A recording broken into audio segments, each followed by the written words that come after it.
Hi നമസ്കാരം. പുതിയൊരു വീഡിയോയിലേക്ക് എല്ലാവർക്കും സ്വാഗതം.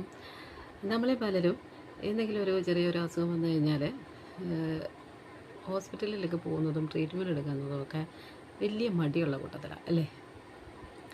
ഞാൻ അങ്ങനെയാണ്. എനിക്ക് എന്തെങ്കിലും ഒരു ജലദോഷമോ പനിയോ ഒക്കെ വന്നു കഴിഞ്ഞാൽ പോയി ഒരു പാരസെറ്റാമോൾ കഴിക്കുക, കിടക്കുക, എന്തെങ്കിലും ഫുഡ് കഴിക്കുക, പാരസെറ്റാമോൾ കഴിക്കുക, പിന്നെ ജോലി എന്തെങ്കിലുമൊക്കെ ചെയ്യുക. ഇതൊക്കെയാണ് എൻ്റെ പരിപാടി.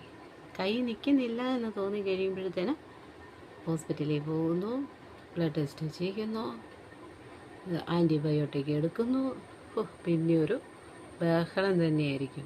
ഇതാദ്യം അങ്ങ് ചെയ്തിരുന്നെങ്കിലോ ഇതിൻ്റെ വല്ല ആവശ്യം ഉണ്ടായിരുന്നു, പെട്ടെന്ന് അങ്ങ് മാറുകയും ചെയ്തേനെ. പക്ഷെ എന്നെപ്പോലെ ഇങ്ങനെയുള്ള കുറച്ച് പേരെങ്കിലുമൊക്കെ ഉണ്ടെന്ന് എനിക്കറിയാം. അവരെയൊക്കെ ഉദ്ദേശിച്ചാണ് ഇന്നത്തെ ഈ വീഡിയോ ചെയ്യുന്നത്. ഞാൻ എൻ്റെ അനുഭവത്തിൽ നിന്ന് പറയുമ്പോൾ കുഴപ്പമില്ലല്ലോ അല്ലേ? കുറച്ച് നാൾ മുമ്പ് വരെ ഞാൻ ഇങ്ങനെ ഒരാളായിരുന്നേ. സ്വയം ചികിത്സ ചെയ്യുക ആദ്യം, അത് കഴിഞ്ഞിട്ട് പോയി ഡോക്ടറെ കാണുന്ന ഒരാളായിരുന്നു ഞാൻ. അതുകൊണ്ടാണ് ഈ പറയുന്നത്. കുറച്ച് നാളുകൾക്ക് മുമ്പ് എനിക്ക് ഇതുപോലെ കൈക്ക് കാലിനൊക്കെ വേദന, ജോയിൻസിനൊക്കെ വേദന വന്നു. വേദനയൊക്കെ വന്നപ്പോൾ ഞാൻ വിചാരിച്ചു ഇങ്ങനെ തയ്ക്കുന്നതുകൊണ്ടായിരിക്കും എന്ന് വിചാരിച്ചു. മെഷീൻ ചവിട്ടി ഇങ്ങനെ തയ്ക്കുന്നതുകൊണ്ടായിരിക്കും എന്ന് വിചാരിച്ചു, കാല് വേദന എന്നൊക്കെ വിചാരിച്ചു. അത് കഴിഞ്ഞിട്ട് പിന്നെ ഇങ്ങനെ കൈക്കും കാലിനൊക്കെ ജോയിൻസിനൊക്കെ വേദന വരുന്ന സമയത്ത് ഞാൻ എടുക്കും, ഓടി വന്ന് ഒരു പെയിൻ കില്ലർ എടുത്ത് കഴിക്കും, കുറച്ച് സമയം റെസ്റ്റ് എടുക്കും, അന്നേരത്തേന് അതങ്ങ് മാറും. പിന്നെ നമ്മുടെ ജോലി ചെയ്യും. ഇങ്ങനത്തെ പരിപാടി തന്നെയായിരുന്നു കുറേ നാളായിട്ട് ചെയ്തുകൊണ്ടിരുന്നത്. പെട്ടെന്ന് ഒരു ദിവസം എൻ്റെ ദേഹം മൊത്തം അങ്ങ് നീര് വെച്ചു.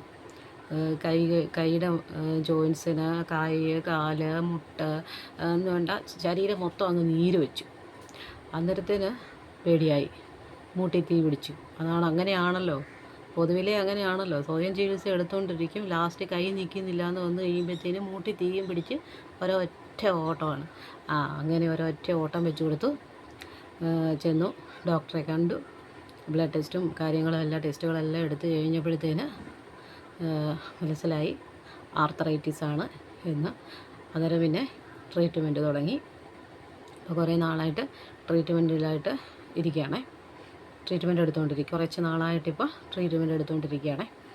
അപ്പം ഞാൻ പറഞ്ഞു വന്നത്, എന്തെങ്കിലും ഒരു ചെറിയൊരു അസുഖമൊക്കെ തോന്നി തുടങ്ങുമ്പോഴേ, ഒരു സിംറ്റംസൊക്കെ കണ്ടു തുടങ്ങുമ്പോഴേ നമ്മൾ എന്തെടുക്കണം?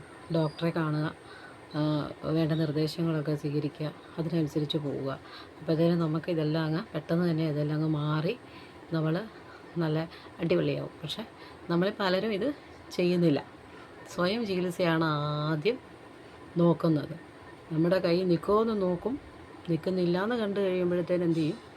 ഡോക്ടറെ കാണാൻ പോകും. അങ്ങനെ ഒരിക്കലും ചെയ്യരുത്. എന്നെപ്പോലെ ആരെങ്കിലുമൊക്കെ ഉണ്ടെങ്കിൽ അങ്ങനെ ചെയ്യരുത്.